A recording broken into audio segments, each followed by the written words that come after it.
Mesdames, Messieurs, au programme du jour, nous avons un sénateur de la Seine qui refuse de prêter serment lors d'une commission d'enquête sur l'origine de ses fonds électoraux, un chameau fou tueur d'hommes dans nos colonies françaises, des Chinois qui voudraient finalement surtaxer notre bon vin français. Est-ce que les femmes auront-elles le droit de se couper les cheveux comme elles l'entendent en 1925 sans demander l'autorisation en leur père? Une femme condamnée à mort, finalement non coupable. Nous verrons également les grands gagnants du concours Toblerone de 1925, ainsi qu'une tentative d'évasion, un héritage de 3 milliards, une nouvelle bande de cambrioleurs sous les verrous, ainsi qu'une encéphalite léthargique. C'est ce que nous allons voir au programme du jour dans notre stream, où l'on revisite la France, la belle, la grande, la magnifique France de 1925. Mesdames, Messieurs, c'est parti. Nous sommes le samedi 7 novembre 1925. Nous lisons le petit journal. Monsieur Mascureau, sénateur de la Seine, condamné à 300 francs d'amende pour refus de prestation de serment. Monsieur Mascureau, sénateur de la Seine, président du Comité républicain du commerce, de l'industrie et de l'agriculture, a comparu hier devant la 12e chambre correctionnelle de la Seine pour avoir refusé, comme messieurs Billet et Ratier, sénateurs, de prêter serment devant la commission d'enquête sur l'origine des fonds électoraux. Le tribunal a condamné M. Mascureau à 300 francs d'amende. Il a rendu son jugement contre M. Horry, secrétaire de l'Action nationale républicaine, condamné à 100 francs d'amende pour le même fait. 300 anciens francs de l'époque ont une valeur en termes de pouvoir d'achat actuel de 300 €. Ce qui n'est pas une grosse amende pour quelqu'un qui est sénateur et qui refuse de prêter serment lorsqu'on l'interroge, j'imagine de façon légitime et républicaine, sur l'origine de ces fonds électoraux. C'est fantastique. Hurlait-il déjà à l'époque à la persécution politique comme le font nos politiciens actuels? Allez, c'est parti. Si ce n'est déjà fait, mesdemoiselles, faites-vous couper les cheveux. Après l'église, la justice vous y invite. Car oui, la coupe de cheveux des femmes concerne essentiellement l'église, la justice, les hommes et éventuellement les femmes. Le cardinal Dubois l'autre semaine, le pape l'autre jour l'ont déclaré « Mesdames, mesdemoiselles, vous pouvez vous faire couper les cheveux, Dieu vous le permet ». Le juge de paix de Dijon aussi. En sa personne, la justice s'est rangée hier à l'opinion de l'église. Vous vous rappelez l'aventure, une Dijonnaise charmante et mineure s'était fait couper les cheveux sans la permission de son papa. Le papa irrité, bien évidemment, s'en prit au coiffeur. Terrible irresponsable, coupable d'avoir accommodé la chevelure de la fillette sans en avoir référé à celui à qui elle la devait. Ah oui, car elle devait sa coupe à son père, bien évidemment, ainsi que tous ses autres avantages corporels. Il l'assigna devant le juge. Ah, le père est allé en justice contre le coiffeur. Incroyable. Les coiffeurs dijonnais, par l'organe de leur syndicat, prirent fait et cause pour leurs collègues coiffeurs incriminés et l'on plaida. Ce fut même un beau tournoi d'éloquence. Les oreilles du juge en teintaient, préférant ne se fier qu'à ses yeux, et remit l'affaire à une autre audience afin de pouvoir examiner d'après des documents photographiques si l'opération, exécutée par le coiffeur, avait causé ou non un préjudice à la beauté de la jeune fille. Il faut croire qu'elle ne lui en avait causé aucun, car après avoir remis une seconde fois son jugement, le juge de paix de Dijon vient enfin de le faire connaître hier. Le père est débouté de sa demande de dommages et intérêts et condamné aux dépens. Fâche coup pour l'autorité paternelle. Oui, mais quel triomphe éclatant pour la volonté, pour les 4 volontés féminines. Désormais, l'Église et la magistrature approuvent la mode des cheveux courts. Vous allez voir que la mode va tourner. Eh oui, la mode est un cycle sans fin, un éternel recommencement.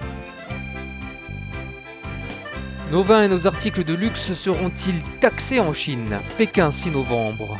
Au cours de la séance de la commission de la conférence des douanes, le gouvernement chinois a proposé qu'en attendant l'obtention de son autonomie douanière, la Chine impose notamment une surtaxe de 5% aux marchandises ordinaires et une surtaxe de 20% sur les vins et sur certains articles de luxe. Une automobile sans passager ni conducteur a évolué hier à travers Paris. Une auto sans conducteur, petite torpedo biplace à la carrosserie bleu de roi, a parcouru hier vers 13h les rues de la capitale. Partie de l'hôtel de notre confrère l'intransigeant, la voiture, fantaisie d'un constructeur ingénieux, se rendit aux Champs-Élysées après avoir traversé la place de la Bourse et suivi les grands boulevards. Parmi les réactions psychologiques que suscita son passage, les plus curieuses furent celles que nous observâmes chez les agents de la circulation. L'un porta son sifflet à ses lèvres, l'autre fit un bond en avant dans l'espoir insensé d'arrêter le véhicule, un autre encore, place de l'Opéra, tira précipitamment son carnet pour prendre le numéro. Le public de son côté ne tarda guère à comprendre, hormis un courageux citoyen qui s'élança au pas de course avenue des Champs-Élysées à la poursuite de la voiture. On l'arrêta au moment où il allait escalader le marchepied et les Parisiens se contentèrent le premier moment de stupeur passée d'éclater de rire. « Eh ben, ça ne va pas mieux !» cria au passage un chauffeur de taxi en se grattant la tête avec la visière de sa casquette. Mais un autre aussitôt lui répondit avec assurance « Hey, tu vois donc pas qu'il y a un mécano dedans? Tout ça, c'est des trucs de réclame. » Il était près de la vérité. Ah, c'était une publicité grandeur nature, une mise en scène fantaisiste. Est-ce bien sérieux? D'accord, ce n'était donc pas vrai. Article incroyable. La colère subite d'un chameau. Récemment, près de Sfax en Tunisie, un vieux cultivateur indigène faisait pâturer ses chameaux lorsqu'un de ceux-ci, devenu subitement furieux, se jeta sur lui pour le mordre. Le vieillard effrayé s'enfuit, mais le chameau l'ayant rattrapé, le mordit affreusement à la face, le jeta à terre et le piétina avec un acharnement féroce, jusqu'à amener la mort de la malheureuse victime. Ce ne fut pas sans difficulté ni sans péril qu'on parvint enfin à se rendre maître de l'animal en furie. Une composition en couleurs que publiée cette semaine. Une fusillade dans un café.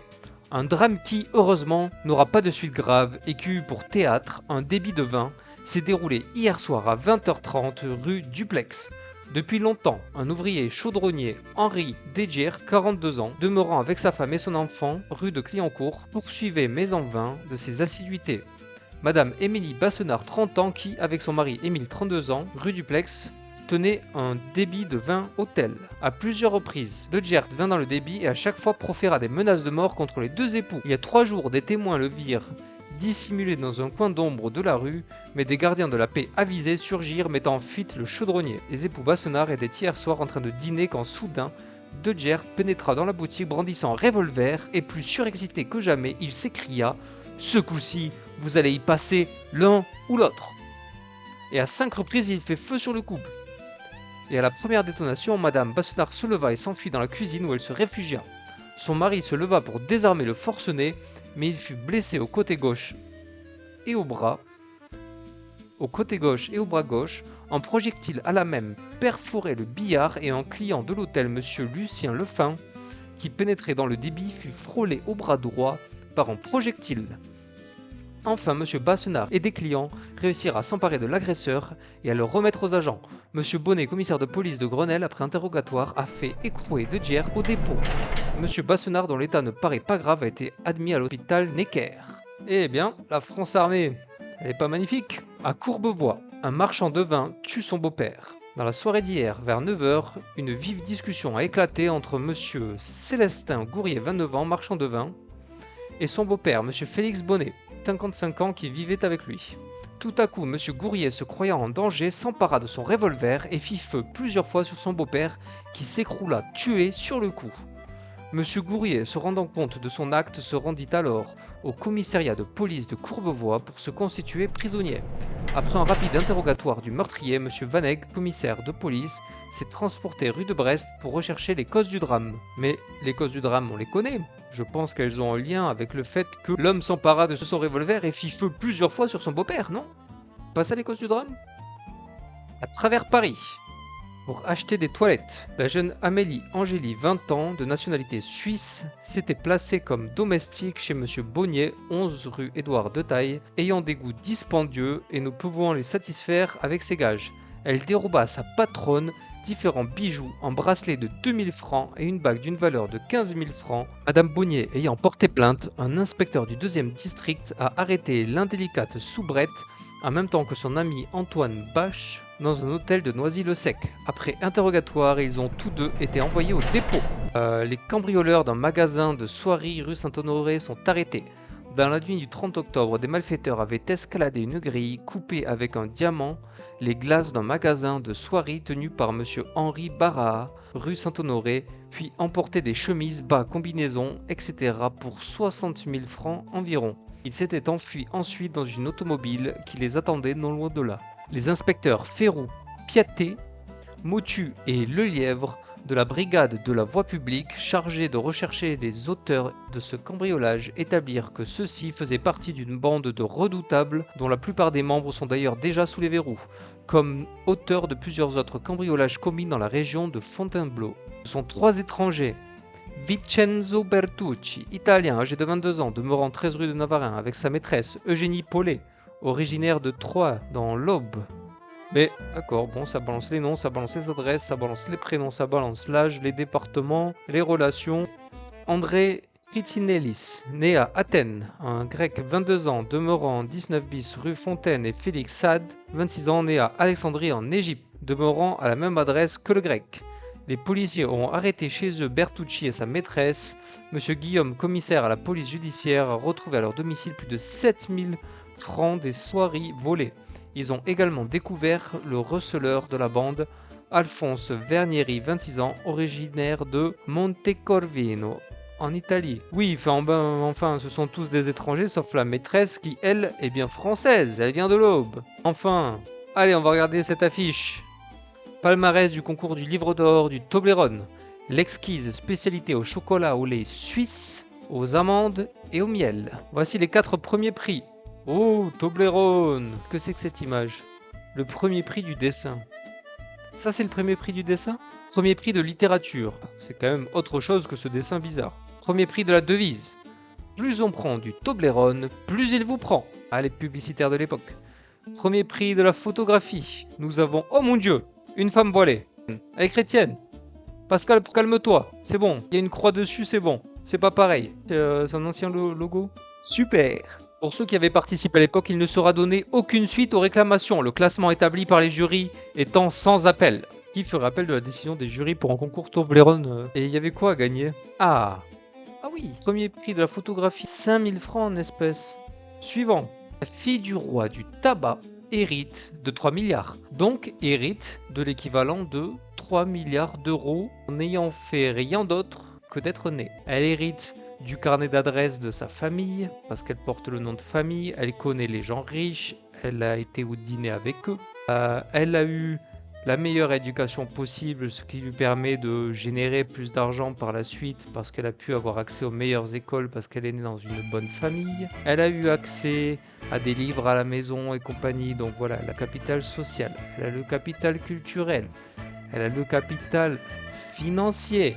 Qui part dans la vie à 12 ans avec 3 milliards. Et d'après l'article, cette fillette de 12 ans est la richissime héritière du roi du tabac américain James Duke, dont nous avons récemment annoncé la mort. Miss Doris, qui hérite de 3 milliards de francs environ, est assurée d'avoir toujours du bon tabac dans sa tabatière. Oui, mais à ce prix-là, je pense pas que c'est le genre de personne qui fume. C'est fou ça. Elle a jamais touché à du tabac de sa vie, elle n'a rien produit. Et elle touche 3 milliards. Ces 3 milliards, cette valeur, ok, il y a eu de l'investissement, il y a eu de la prise de risque. Mais ces 3 milliards, au final, a été générés par des travailleurs qui, eux, sont probablement payés très peu. Est-ce qu'il ne serait pas raisonnable de laisser les riches riches, mais un petit peu moins? Qui a besoin de 3 milliards? Je pense que partir dans la vie à 12 ans avec 500 000 euros aujourd'hui, c'est pas mal. Tu hérites de 500 000 euros. Surtout qu'à l'époque, ils héritaient beaucoup plus jeunes, donc ils pouvaient faire quelque chose de leur argent. Aujourd'hui, les gens héritent après 50 ans. Est-ce qu'on a besoin d'hériter de plus de 500 000 euros? Franchement, c'est dans quel monde on veut vivre? Où les gens ont un SMIC un petit peu plus haut, où les pauvres payent un petit peu moins de taxes, et ceux qui vivent dans des châteaux en payent un petit peu plus. Moi, ça me paraît pas déconnant. Voilà, je le dis. Allez, article suivant. Un curieux cas d'encéphalite léthargique. Une jeune femme écrit « Je me suis tuée ». Les médecins répondent « Non, encéphalite ». Vendredi soir, Madame Odette Guillemin, qui habite 5 rue des Poissonniers, était trouvée dans sa chambre, couchée sur son lit, ne paraissant plus donner signe de vie. Un médecin fut appelé et diagnostiqua encéphalite léthargique. Puis, il fit transporter la jeune femme à Lariboisière, tandis qu'il prévenait M. Pillot, commissaire de police du quartier de Clignancourt.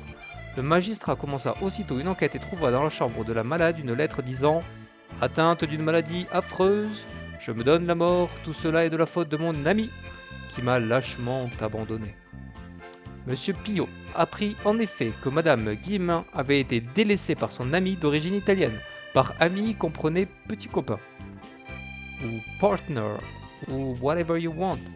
Juste, ils étaient ensemble. Puis le commissaire, croyant une tentative de suicide, rechercha en vain dans la chambre des indices de poison. À l'hôpital Lariboisière, les médecins qui soignent la malade affirment que l'on se trouve en présence d'un cas d'encéphalite léthargique tout particulier. Alors il s'est passé quoi? Encéphalite, un vrai truc. Allez, on met l'article. C'est parti, enquête. Cadre un peu mieux. Donc on est sur le site Le Vidal, qui est la bible des docteurs. Il y a 100 ans, l'encéphalite léthargique, un fléau oublié. Dans les années 1920, peu après la pandémie de grippe espagnole, des centaines de milliers de personnes sont décédées d'une maladie oubliée aujourd'hui. L'encéphalite léthargique. Retour sur cette mystérieuse affection. L'épidémie d'encéphalite léthargique a flambé dans le sillage de celle de la grippe espagnole. Qui se souvient de l'encéphalite léthargique qui a fait trembler les pays industrialisés entre 1917 et 1926? Pendant une dizaine d'années, des millions de personnes, en particulier des enfants, des adolescents et des jeunes adultes, ont soudainement développé des troubles narcoleptiques intenses, accompagnés de paralysie oculaire et de troubles obsessionnels compulsifs, évoluant vers le décès pour 30 à 40% d'entre eux. C'est une vraie maladie. Également connue sous le nom d'encéphalite épidémique de von Economo-Cruchet, cette maladie a probablement provoqué entre 500 000 et 1 million de décès et pourrait avoir fait le lit de centaines de milliers de cas de syndrome parkinsonien au cours des décennies suivantes. Ça, c'est intéressant. À l'époque, ils n'avaient pas forcément des vaccins après de grosses pandémies virales et il y avait des séquelles et des maladies auto-immunes déclenchées par les infections. S'il y a des effets secondaires après Covid, il faut avoir une maladie auto-immune qui a été induite par le Covid. C'est fou. Comme maintenant on a des vaccins, ça pourrait être compliqué de savoir si on a été forcé à tous avoir le même vaccin, si les maladies auto-immunes auraient pour cause le vaccin ou seraient une séquelle de la pandémie virale en elle-même. Ah, c'est intéressant. Bref, on enchaîne, on n'a pas le temps, je suis pas docteur, je suis pas scientifique. Ok. Un prisonnier tente de s'évader du palais de justice, mais il est rejoint par un garde municipal.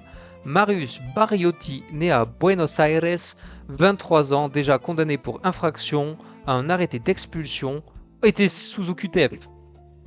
Pascal, il est sous OQTF. Marius Bariotti, né à Buenos Aires, 23 ans, déjà condamné pour infraction à un arrêté d'expulsion. Pascal était arrêté récemment pour avoir en bande commis des vols avec effraction. Hier, il était amené à l'instruction au palais de justice, au cabinet de M.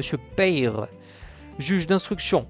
Il attendait d'être introduit dans le cabinet du magistrat quand, profita d'un moment de distraction du garde républicain qui le gardait, il s'enfuit et gagna un escalier. Il franchit un demi-étage d'un seul bond, mais perdant l'équilibre, il roula jusqu'au palier inférieur. Le garde le rejoignit et d'un solide coup de poing sur la nuque l'immobilisa. Ah oui, ah d'accord, il est tombé dans l'escalier, petit coup de poing sur la nuque. Est-ce qu'il a été mobilisé de façon définitive?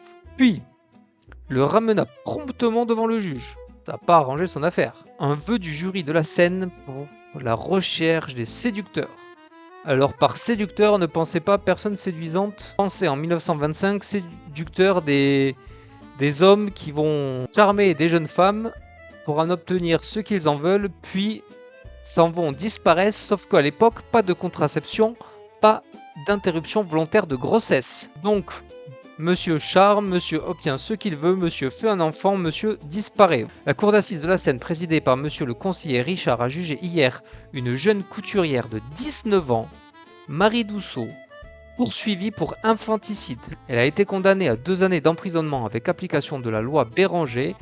Donc cette loi, j'étais allé vérifier tout à l'heure, c'est du sursis. Donc elle a été condamnée à 2 ans d'emprisonnement avec sursis, mais le jury, touché de l'infortune de la jeune accusée, a adressé un recours en grâce au ministre des Finances pour qu'il lui soit fait remise des frais de justice. Donc elle serait condamnée en sursis, donc elle n'ira pas en prison, donc de façon plutôt symbolique, elle n'aura pas payé les frais de justice. Il a en outre, sur la suggestion de maître Zévaès, voté une motion invitant les pouvoirs publics à compléter la législation sur l'infanticide par des dispositions pénales frappant le séducteur. Et oui, si vous êtes un homme, vous charmez une jeune femme, vous lui promettez monts et merveilles, surtout que là, imaginons, peut-être que quand elle est tombée enceinte, elle avait 18 ans, elle en a 19 lorsqu'elle a tué son enfant.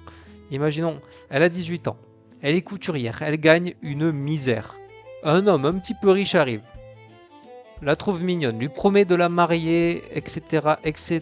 L'amène à un bon restaurant, machin, l'amène à l'hôtel. Il s'y passe ce qu'il s'y passe. Le monsieur s'en va, ne donne plus jamais de nouvelles. La femme se retrouve piégée, séduite, charmée, trompée par un homme qui a eu d'elle ce qu'il voulait. Sauf que elle se retrouve avec son salaire de misère, avec un enfant à charge, à 19 ans, sans avoir moyen de parvenir aux besoins d'une famille, peut-être même sans avoir un logement. Qu'est-ce qui lui reste? C'est pour ça que des dispositions ont été mises par la suite pour faire en sorte que ce genre de drame soit évité de façon un petit peu plus éthique que tuer un nourrisson à la naissance. N'en déplaise à Pierre-Édouard Stérin, qui est prêt à générer suicide, drame, malheur pour ses pensées idéologiques chrétiennes conservatrices qui au final se retrouvent être répugnantes. Ok, page suivante. Est-ce qu'on aurait fini? Non. Encore une bande de cambrioleurs sous les verrous. Ce sont encore de jeunes bandits entre 18 et 25 ans, comme ceux dont nous avons relaté hier l'arrestation pour les cambriolages de la rue Saint-Honoré et de la rue Montolon, que la brigade de la voie publique à la police judiciaire vient d'arrêter. Ils avaient la spécialité de fracturer les vitrines exposées hors des magasins et de visiter les chambres d'hôtel meublées en l'absence des locataires. Les inspecteurs Maginier et Salon les filaient depuis quelques jours et hier, à la nuit, ils les ont arrêtés rue d'Ancourt alors que deux d'entre eux, les autres faisant le guet, cherchaient à écouler le butin de plusieurs expéditions. Conduite au quai des Orfèvres, ils ont avoué à M. Bonin, secrétaire de M. Guillaume, commissaire à la police judiciaire, qu'ils étaient les auteurs de plusieurs cambriolages récents. M. Guillaume est persuadé que la liste de leurs méfaits s'allongera sensiblement. En attendant leurs autres aveux, il les a envoyés tous 5 au dépôt. Ce sont Roger Anne, 22 ans, comptable, Pierre-Henri Fouquet, 22 ans, Paul-André Chevalier, 19 ans, René Landau, 22 ans, Robert Lanza, 18 ans, ces trois derniers sans domicile connu. Bon, il ne précise pas la nationalité, pour en déduire donc qu'ils sont français. J'espère que vous avez aimé cette vidéo de l'actualité de 1925 et que vous voulez de bons conseils, notamment quel savon choisir. Savon Rodol, placement de produit, c'est pas vrai. Likez cette vidéo, subscribe et on se capte dans la prochaine. Ciao!